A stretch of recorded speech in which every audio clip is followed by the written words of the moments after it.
A tutti e ringrazio per aver voluto donare il vostro tempo oggi. Ci vediamo a distanza ma uniti sempre con i nostri progetti. Io sono presidente di Mediterranean Pearl, non mi dilungo qui a spiegare chi è, cosa fa l'associazione, ma ho messo una brochure in inglese nella chat. Per chi volesse seguirci c'è il sito internet mediterraneanpearl.it e le iniziative sono sempre sui nostri social. Qui sono in ragione del ruolo di partner italiano del progetto MedPearl, un progetto cofinanziato dall'Unione Europea col bando ENICB 2014-2020 del bacino del Mediterraneo. Il nostro soggetto capofila, che ringrazio, il Catalan Tourist Board, ci guida in questo progetto, che è un progetto transfrontaliero. Abbiamo 6 partner, 2 in Europa con la Spagna, la Catalogna, e con l'Egitto, l'Egitto, la Giordania, la Palestina. È un progetto importante perché è mutuato, diciamo, dal progetto di Alpine Pearl, che noi amiamo e per cui io ho lavorato 9 anni con loro. Già dal 2017 avevo detto a Giovanni Vassena che mi sarebbe tanto piaciuto mutuare questo loro progetto nel Mediterraneo. E alla fine ci siamo riusciti, abbiamo concretizzato con il Catalan Tourist Board, di cui ringrazio il management, tutto, Blanca Cross, Sofia Pla, Jordi Escribà e Joseph Capellà, che ci stanno aiutando e ci stanno dando le linee guida per portare avanti un progetto di 36 mesi, cominciato nel 2019 e durerà fino al 2022, concluderà nell'agosto 2022. È un progetto di slow tourism, è un progetto di ecosostenibilità, di creazione di destinazioni turistiche ecocompatibili. Questo progetto avrà alla fine la creazione di 26 aree che adesso sono aree pilota, le chiamiamo, ma poi diventeranno destinazioni turistiche da promuovere in tutto il Mediterraneo e in tutta Europa. Il titolo della nostra live è significativo perché noi vogliamo partire dal nord dell'Europa fino ad arrivare al sud del Mediterraneo, comprendendo la sponda sud europea. Quindi dalle Alpi, dalle Dolomiti sino all'Etna, però continuando questo nostro lungo viaggio che per ora è immaginato fino ai paesi del Mediterraneo, in modo che anche i paesi, i nostri vicini, possano comprendere bene la tipologia dello slow travel e applicarla nelle loro destinazioni turistiche. Quindi io ringrazio Alpine Pearl, che è il nostro partner, il nostro supporter del progetto MedPearl, e anche ringrazio i nostri relatori italiani che generosamente oggi sono venuti, ma in questi mesi ci stanno aiutando a costruire l'area pilota in Italia. Una l'abbiamo appunto nell'Etna, nella Valle dell'Alcantara, e l'altra nella Sabina Reatina, nel Lazio. Quindi io non voglio rubare tempo ai relatori, ringrazio Karmen Mentil che è voluta essere con noi per il suo tempo che ci dedica e vi auguro una buona chiacchierata, sperando che la connessione regga. A te Salvatore, grazie. Ok. Welcome to Karmen Mentil. Karmen Mentil shares her experience of developing, managing, and marketing sustainable tourist destinations. She also reflects on current tourism sustainable challenge, benefits, and new trends. Karmen, what is Alpine Pearl International Cooperation and how it is born?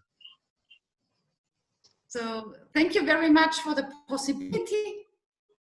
Thank you and hello to this international conference.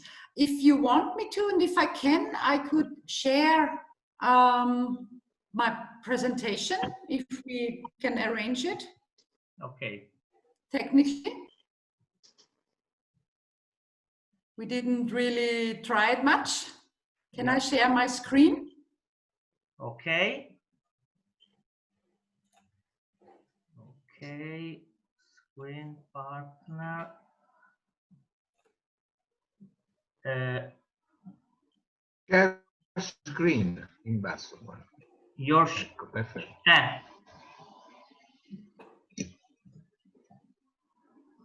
Karmen, you share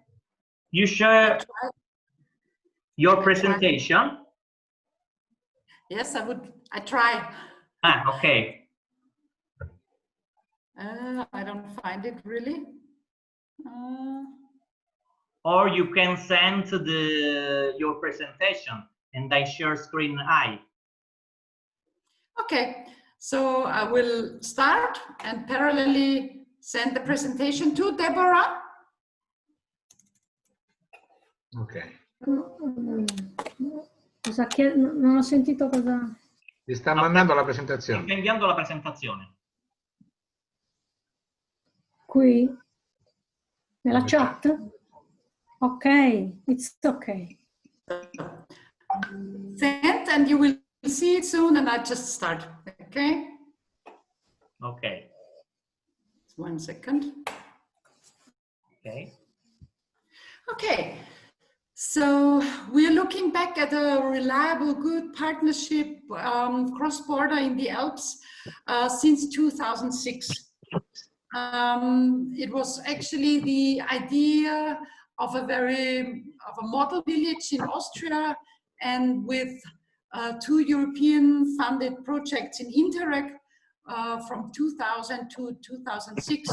Many measures were taken, and one of the measures was to build up a network, and that at the end of the day in 2006 was Alpine Pearls. It's an umbrella brand for sustainable tourism destinations, and the area goes throughout the Alpine space. We started out with 17 destinations. Today it's 21. And we as an association, with our budget, we serve as a communication agency for these specific holiday destinations who dedicate their work to environmentally friendly mobility. Our focus with partners, with destinations and so on is of course also climate protection, sustainability and a conscious exposure to environment and nature. Even though we want to provide holidays in the Alps, unforgettable holidays.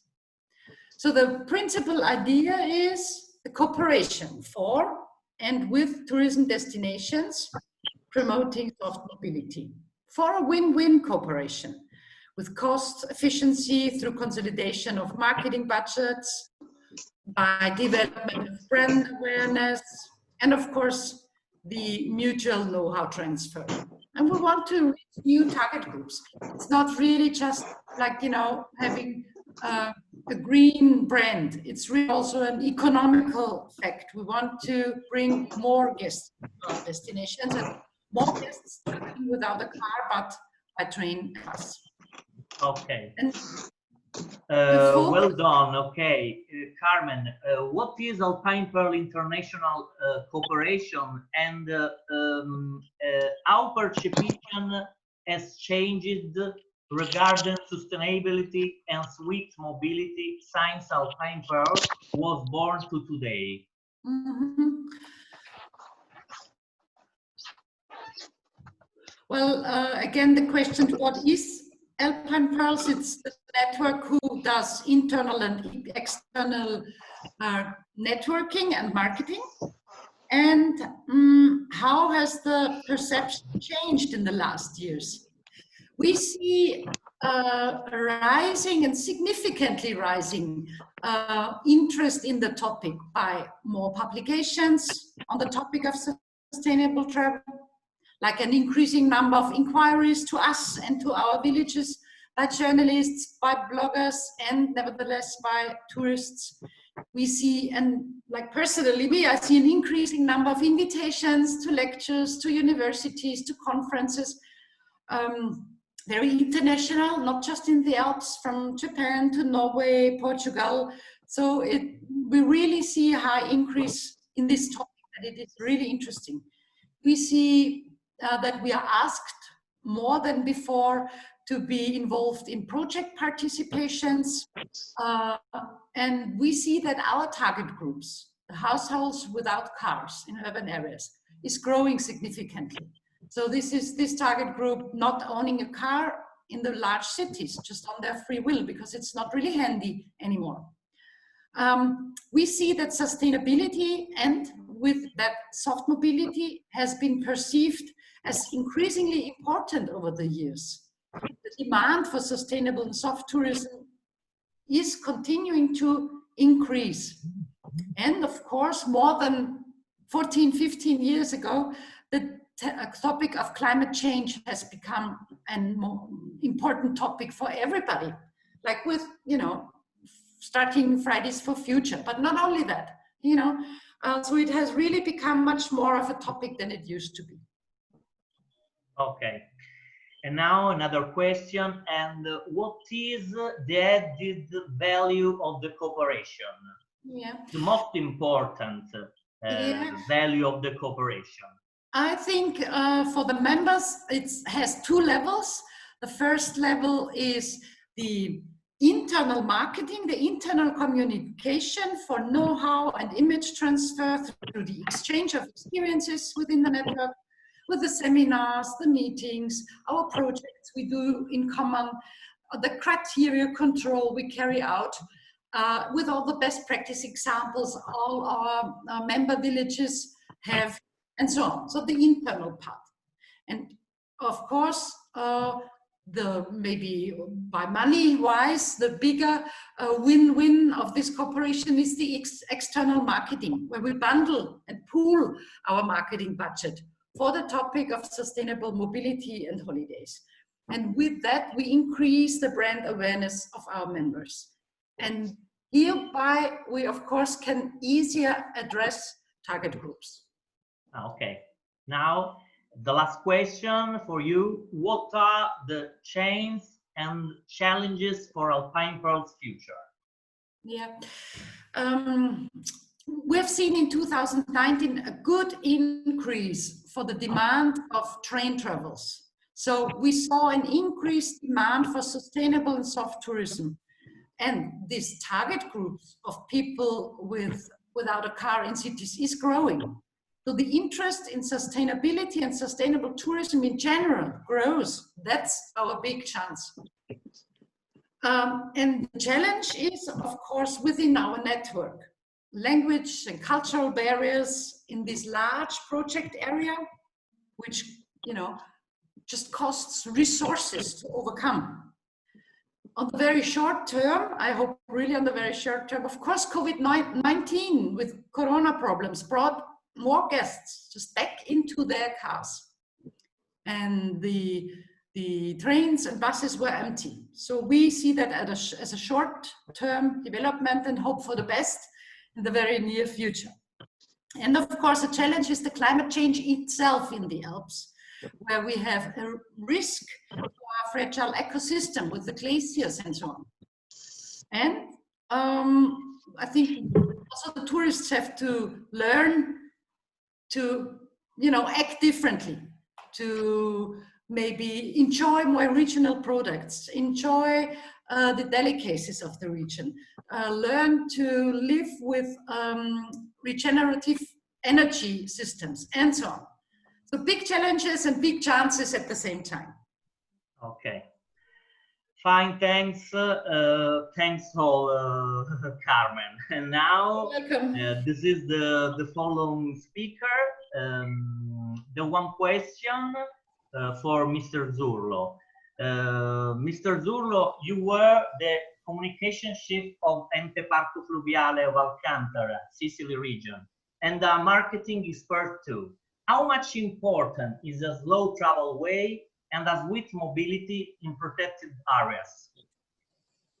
Well, slow travel and sweet mobility represent the new travel philosophy that allow us to know destination in depth. The idea that we must slow down, take life more calmly, and enjoy every minute is also spreading among globetrotters.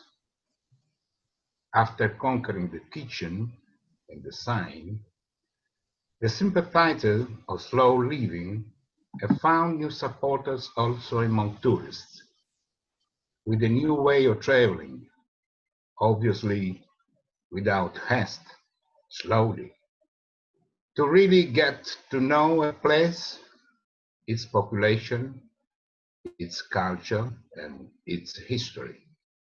An alternative, therefore, to the all-inclusive trip, which often does not prove to be the best way to fully visit a country. The idea is that the real pleasure of travel is to discover the life of a place, to fully savor its culture and customs. Today you can go anywhere in no time, but not always arriving in one place, you really get in touch with the locals. Traveling slowly certainly implies having a lot of time, although the most important thing is to change the spirit with which the journey itself is addressed. Okay. Traveling on a human scale requires above all that the tourist is ready to look around, to breathe the life of the places and people with whom he comes into contact during his journey. In a nutshell, there's the will to get in touch with the local population. No small matter that is also willing to travel a little uncomfortable, so to speak. The right means of transport to full experience the slow travel philosophy are trains, bicycles, and your own feet. All slow means, but able to give strong emotions. Okay.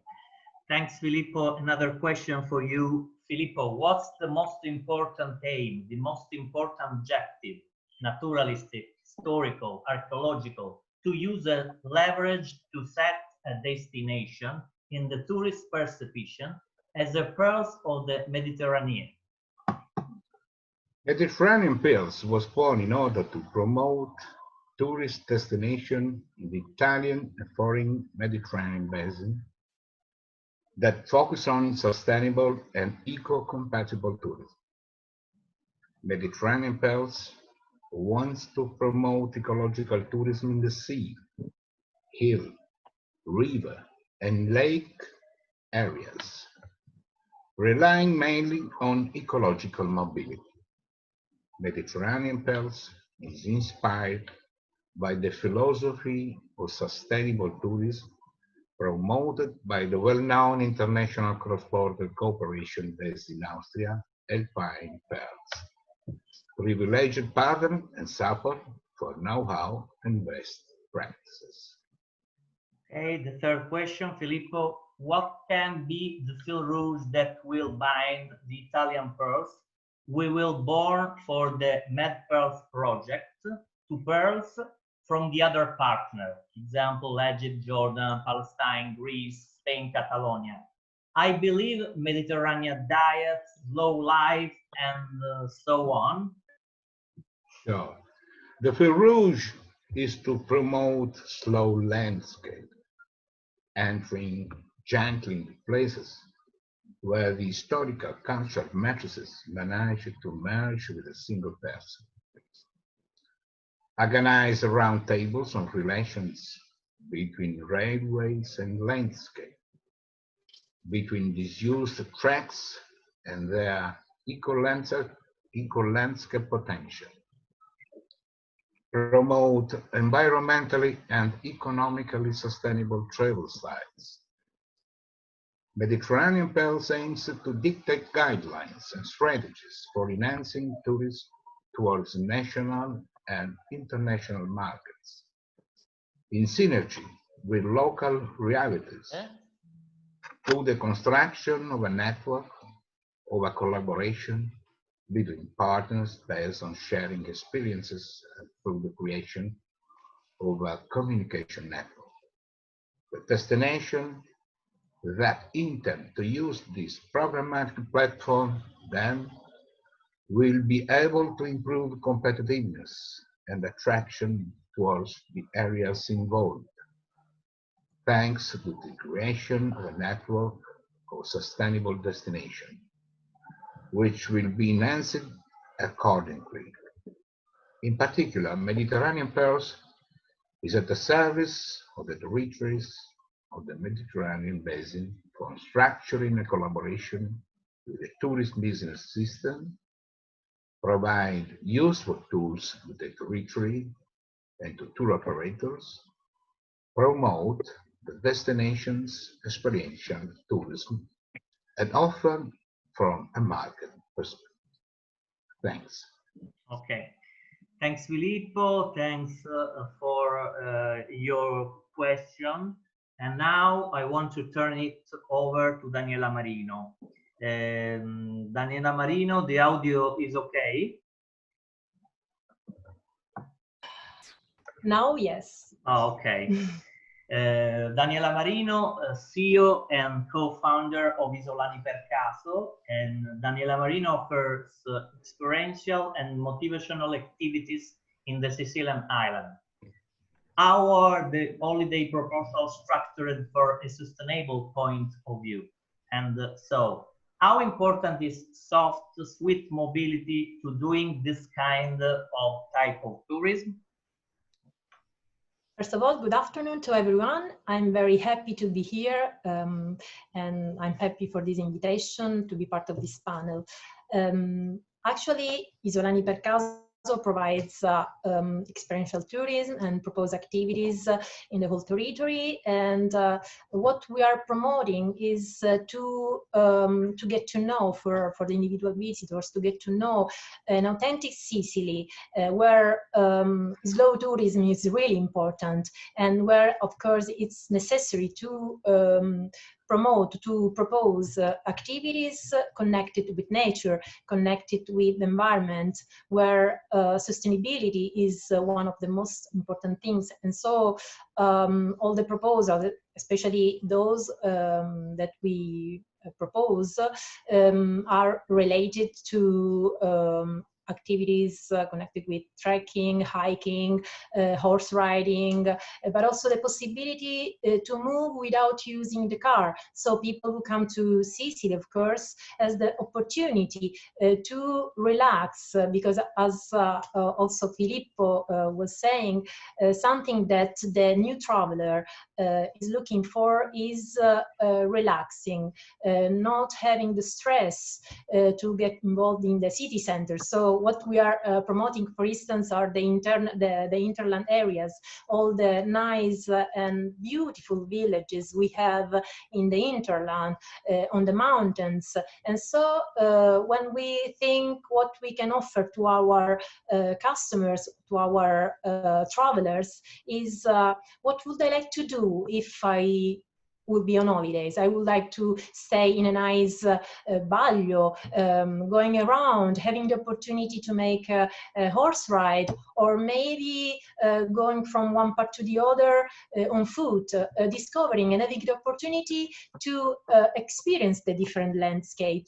And something new, something that it's a really a fresh news that we had a couple of days ago, is that this summer, there will be the opportunity for the travelers here in Sicily to move, for instance, from Syracuse to Ragusa by train, which is very nice because actually there is the opportunity to leave the car and then to stop in each city and have the opportunity to experience the locals, to experience all the territories.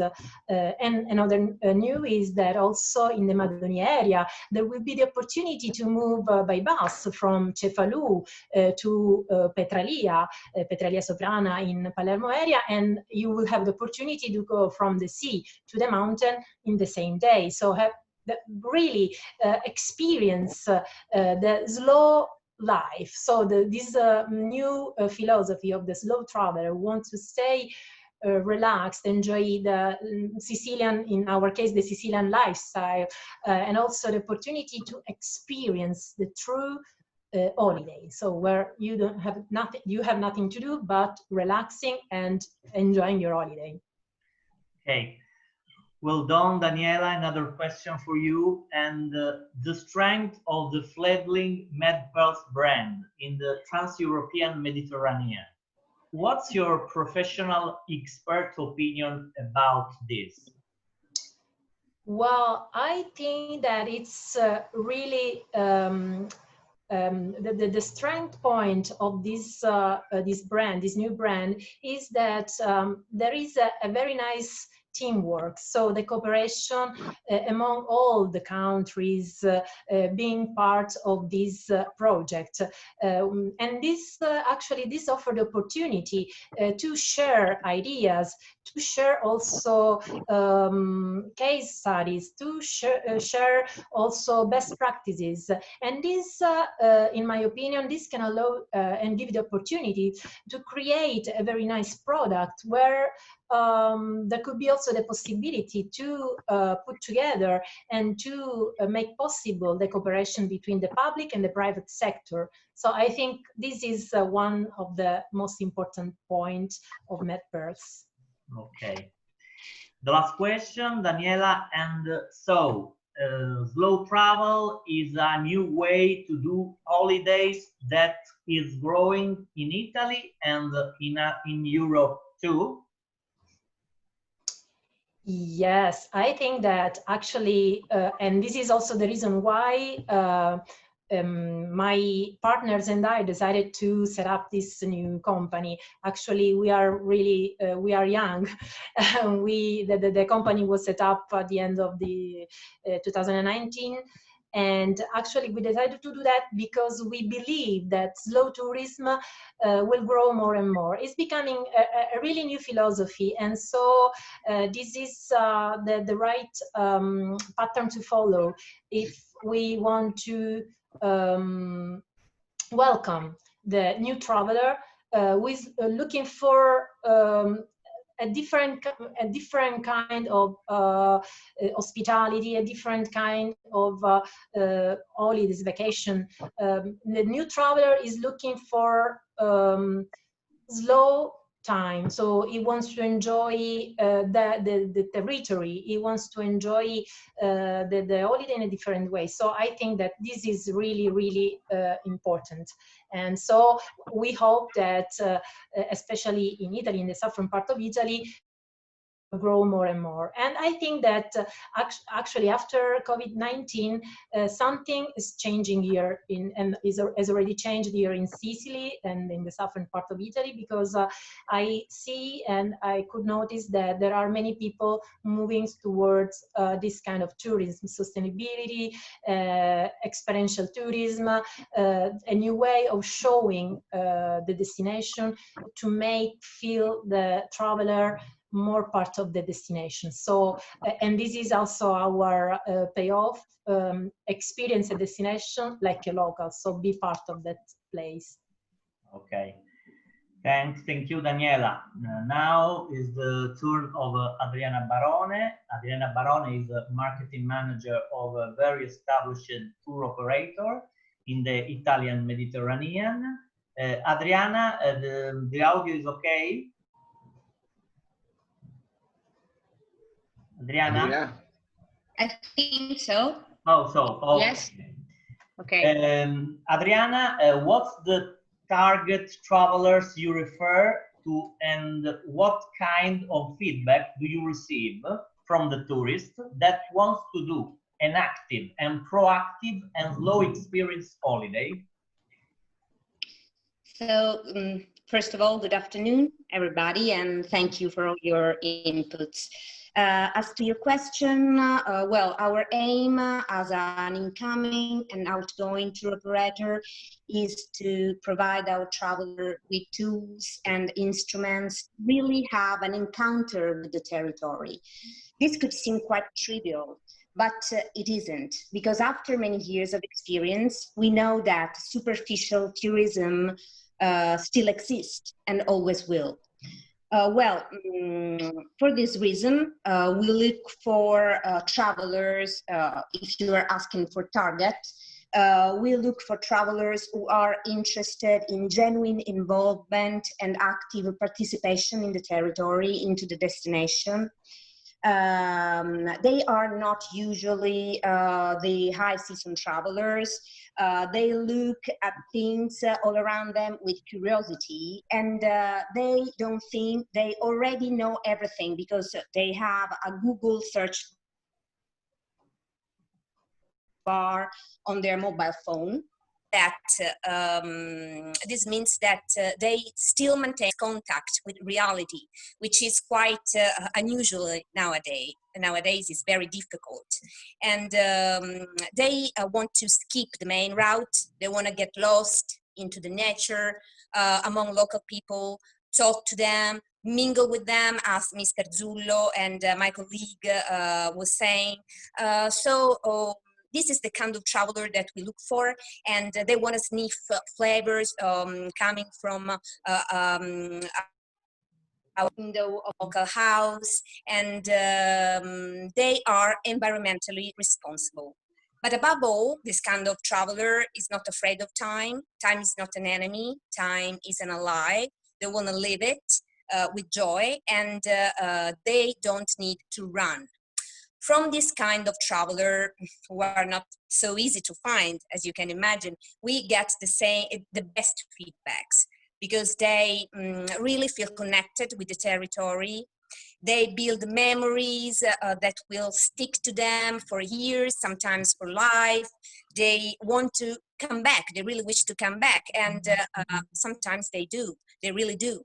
And if we get lucky, they want to invest into a territory they really liked and they have fully lived. As you can imagine, well, it's not easy to intercept this kind of traveler, because it still is a minority. But this minority has a name, and I think the name is the slow traveler. Okay, thanks, Adriana. And so, according to your competence, as regard your experience, to make a slow travel package, it is necessary to carry out tailor-made package operation. And so, how to create a travel package for this kind of Italian and foreign travelers? Yes, I think that tailor-made is quite necessary. Tailor-made is the opposite of mass tourism. This doesn't mean that mass tourism hasn't its advantages. Of course, we all know that it has, but this is not the place to discuss it. Tailor-made means that we have to get in touch with our traveler, our clients, before they physically arrive, and we need to inquire for their tastes, their desires, their expectations. Nevertheless, even if we have this kind of information, building a slow package is not always easy, because it depends on the peculiarities and the characteristics of a place, of an area. There are locations, for instance, in Italy that don't have green mobility. where the local authorities are not interested in investing in sustainable tourism. So sometimes, not everywhere you can build this kind of package. We try to do our best with the tools that that we have, but we know that there are marvelous areas that you cannot reach without the aid of a private car or other kind of motor vehicles. And nevertheless, our goal is to be we try to be part of nature or of a historical or archaeological site, catching the best of it, trying to leave, try not to leave a lot of traces of our passage. And I know this is very difficult because our humankind is not a very responsible guest in this world. We try to do our best with the tools we have, so the use of electric and classic bicycles, or small local oil trains, a lot of walking, hiking, electric cars, and this goes along with the attention for choosing genuine food and wine, given the chance to, in other words, we try, as the colleague Marino was saying, to create a no stress environment for a very stressed society. That is not always easy, and this is our mission.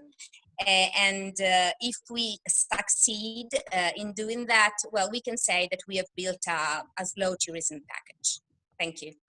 Okay, thank you, Adriana. Thank you for your contribution and your cooperation. And now, Ms. Svea. Ms. Svea, the audio is okay? It is, I think, yes. Okay, Ms. Svea, you are a mobility manager in the Austrian municipality, the tiny municipality of Werfenweng, city that some year wins the Green Award for the 100 most sustainable destination in all the world. In which year and how did you start creating the Werfenweng model to achieve this result?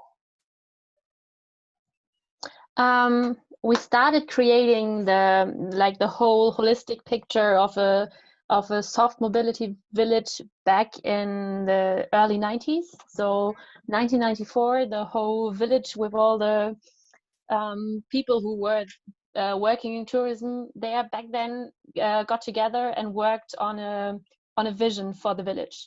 What you should know, or what maybe helps to know about Werfenweng, is that we are at the end of the valley. So there's hardly any traffic running through. There's only like the traffic that goes there, that has the destination of Werfenweng. So people came up with the idea of maybe making it a car-free village. So have a big parking lot in front of the village, and then only have horse-drawn carriages or shuttle buses running through the village, and thereby developing a very sustainable area and a very livable area for guests as well as for the inhabitants. That idea didn't get through because there were so many inhabitants that said, no, we really enjoy like parking our car right in front of the house, and we don't want to get rid of that. So instead of making it a car-free village, they decided to reduce traffic by benefiting people for using more sustainable means of transport. So that is where they started from. That is the one point. The mobility is one point. Of course, there's other things as culture and as the landscapes that is there, and how to use that for tourism purposes. And from that point on, like from the early 90s on, they kept on developing the idea, and it's still developing, and sometimes we have to add new offers to our guests and to inhabitants, because that is one of the very important things, that you do not only focus on what will our guests need, but also focused on how can the inhabitants also benefit from it, and how can it both work together so that everybody uses it. On the one hand, that's an economic decision, but also, of course, for the acceptance of the things that you come up with. So the things that we developed it wasn't me back then, but the things that were developed is the first very important thing is the last mile that you have to take care of. So we're really lucky because within like 10 kilometers distance, there's a long station, long distance train station. So we have a shuttle service that picks up guests as well as locals and drives them up to Werfenweng every hour. It only runs on demand, so it never goes fully empty. So that's a very sustainable thing as well. The next thing is that we have a mobility offer in the town that people can use to get from one place to another if they want to go on a hike, or if they want to go to a restaurant or for shopping or whatever, so that they can get around in town as well.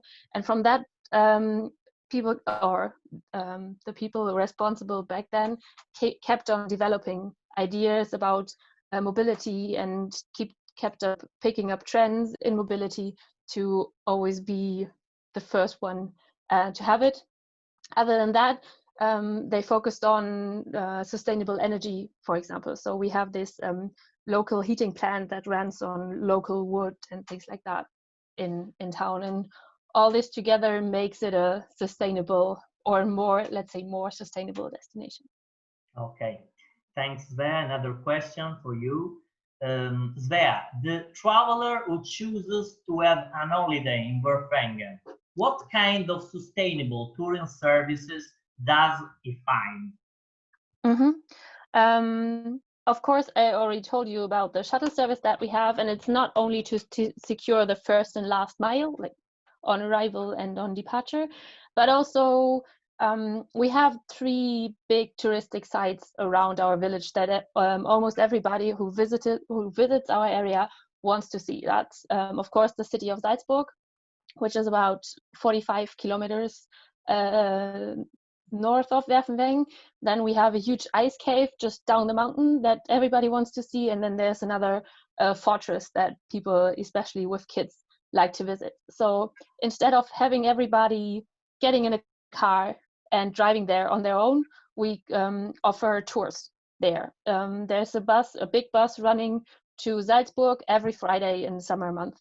And to get to the fortress or to get to the ice cave, you can also book a tour in our tourist office or with our tourist office, so that people travel together instead of separately. That reduces CO2 emissions. All that is covered with our sustainability concept, which we call SAMO. If you translate it into German, it's or from German, it's our soft mobility card. And if people get this card, they have to pay. There's different steps to get this card. First of all, you need to stay with a host that offers the SAMO card. It's the host, before the season starts, more or less, they have to decide, do we want to be a part of the concept or not? And then for every overnight, they pay a specified amount of money into a pot. And from this pot, we pay all the offers when it comes to sustainability or to our touristic offer.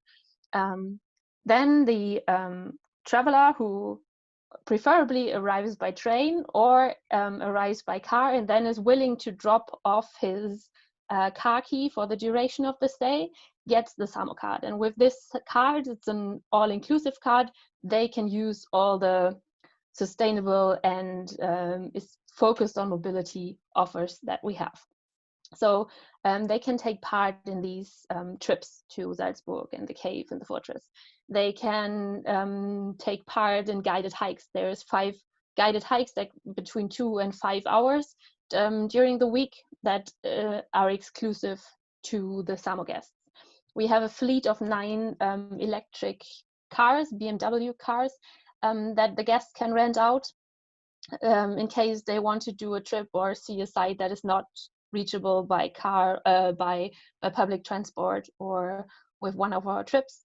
We offer during the winter season, for example, they can rent out the cross-country skiing equipment. So that is a very important thing as well, because if you want people to come by train and travel more sustainable, you need to help them to reduce their luggage, and especially skiing equipment takes up a lot of space and is not very comfortable to take it on a train and things like that. So we offer rental for these things.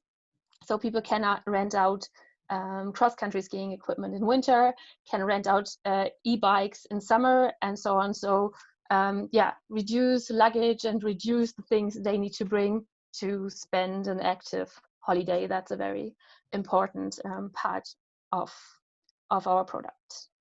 Okay, thanks, Svea. And is professional point of view to advise cities on future Mediterranean Pearls of the MedPearls project? How to take the first steps to make a sustainable mobility plan that can totally encourage slow holidays? Mm-hmm. I think the very important thing is to, from the very beginning on, especially if you're a village that is not only focusing on tourism, but people live there as well and want to have a livable town, is to look at the different needs that they have. Not to only have like the touristic transport, but also offer a way of transport despite your own car for your inhabitants, and see how these two demands can go together. That's a very important thing. And then really find out the demands. So where do people want to go, and how do they feel about not having the car to go there, but what do I need to offer so they feel flexible and active anyways. That's the first important thing. And of course, you kind of need public transport in your area. It's nice to have a solution for the last mile, but if you only have an airport within 100 kilometers and there's no way of getting people from the airport to your destination by public transport, but you have to organize it all by yourself, that's of course that's doable, but it makes it even harder than to find a solution for, I don't know, 10-15 kilometers that you have to secure by yourself. Okay. Another question, the last question for you. We know you had a slow holiday experience in Sicily on Etna. What services for the slow traveler he found and he still? Those we would have liked but were missing in this area. Mm-hmm. I really liked the train system that worked well for me in the areas that you have the train system in Trenitalia. What was really annoying was that there were hardly any information about the bus services. I think there are plenty buses that run to the mountain areas and to the different villages, but it's very, very hard to find out about them. I tried it with Google Maps first, and there's hardly any information about, because you have all these different bus companies and they are all private, I guess, and their timetables are hardly ever in Google Maps. So if you try, like if you just look it up there, you will never find out about all the buses. One site that is a little bit better about taking all these information is Rome to Rio. That kind of helps because it sometimes shows you departure times, but still then you have to find out about which company is operating, and then you have to find the website of the company, and often it's only like PDF documents and very old documents, and there's nothing like if you go on a Trenitalia site, you can say, okay, my starting point is here, my destination is this town, and then it shows all the options. That's hardly doable with your bus system, because you have to get from one timetable to the other to find out about how to get to your destination. That makes it really hard, and you need to be very patient to find it out. And once you did that, the next point is to find the right bus stop within the village. We once spent like 2 hours at a bus stop to find out that then the other bus company would run from another bus stop, because there were hardly any signs and things like that. And if you really want, I mean, some people might find it funny, and we found it funny to travel like that. But I think for most of the people, that's not comfortable enough, and not convenient, and they want to have clear and easy information, like go there, the bus will leave at this hour, and then you be there 20 minutes later at your destination, and not like scroll through 15 different pages to find out a bus and then try to find the bus stop that they leave from. Okay, Svea, thank you for your contribution. And now, Ms. Mentil, the audio is okay. The last question at the end of the meeting. What's the first action you recommended to position in the market the tourist destination that will arise from the Trans-European Med-Pearls project, inspired by like Alpine Pearls?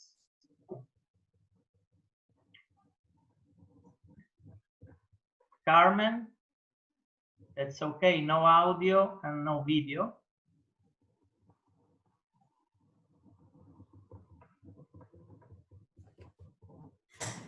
Hello?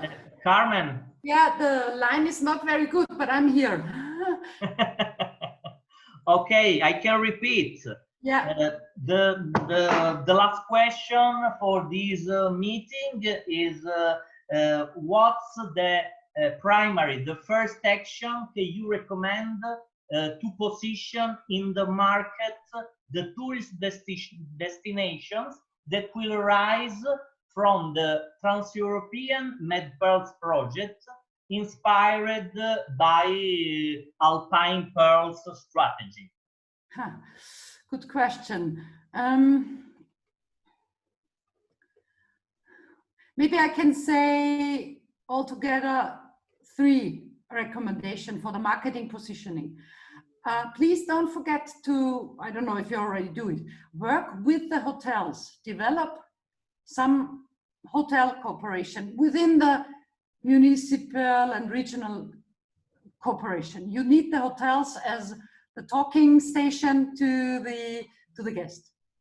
Then I would recommend to differ the regions by quality. So you might have a gold pearl of the top destinations.